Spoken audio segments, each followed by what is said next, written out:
Day of my life as a content creator at Tijo18. Hello mga kamishko, for today's video, nagbabalik na naman nga Ma'am Shin yung pangit. Huy! Mga kamishko, for today's video ay magpapa-ultrasound nga kami ngayon ng aking Diyosawa. Gawa nga nun sa bato nga ng aking Diyosawa. Yung araw kasi mga kamishko, ang schedule nga ng pagpapa-ultrasound nga ng aking Diyosawa. Kaya nga nagsama na lang nga kami ng batang makulit para naman nga may kasama siya. Pero bago nga lahat mga kamishko, syempre hindi nga tayo alas ng hindi nga talaga plakada ang pagmumukha nga naman ng Ma'am Shin nyo. Pasensya nyo na nga rin pala dyan mga kamishko, ang aking katawan gawa nga ng masyado nga talagang pumayat nga Ma'am Shin nyo. Basta nga na pala ko dyan mga kamshiko para nga sunduin nga ang batang makulit gawa nga nang aalis na nga talaga kami. Ang tuwa pa nga siya dyan mga kamshiko gawa nga ng buhat-buhat nga talaga siya ni Tuyi. Helmet na nga rin pala ko dyan mga kamshiko at baka nga talaga kami ay mahuli pa nga. Uy, napaka-oy naman talaga ng person na yan. What?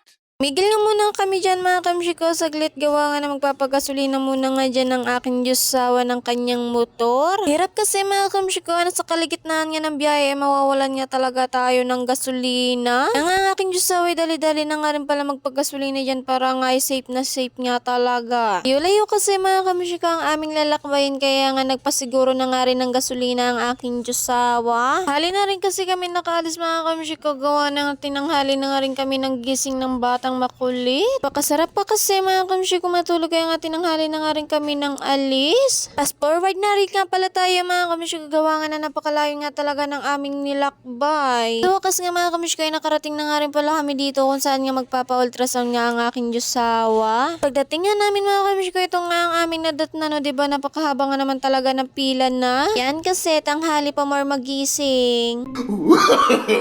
Di nga ito kauna-unahan na pumunta nga kami dito mga kamshiko. Pangalawang beses na nga rin pala namin itong pumunta dito. Unang beses nga pala namin pumunta dito mga kamshiko ay buntis pa nga ako sa batang makulit at dito na nga rin pala ako nagpa-ultrasound. Pura lang kasi dito mga kamshiko magpa-ultrasound lalo na nga kapag buntis ka. Sino nga dyan na naghahanap nga ng mura na ultrasound dito nga lang sa katapat nga ng Provincial Hospital Camarines Norte. Sa wakas nga mga kamshiko ay natapos na nga rin pala sa pagpa-ultrasound nga ng aking Diyosawa kaya nga pauwi na nga rin pala kami sa mga oras na yan. Uwi nga namin mga kamshiko ay nakatulog na nga rin pala dyan ang bata makulit at kumain na nga rin pala dyan sa mga oras na yan ng aking Diyosawa. Papakita ko na rin pala sa inyo diretso mga kamshiko itong resulta nga ng pagpapa-ultrasound nga ng aking Diyosawa. Diyan nalungkot pa nga dyan ang Ma'am Shin mga kamshiko sa resulta nga ng ultrasound nga ng aking Diyosawa gawa nga nang nagkaroon nga talaga ng gasgas ang kanyang kidney.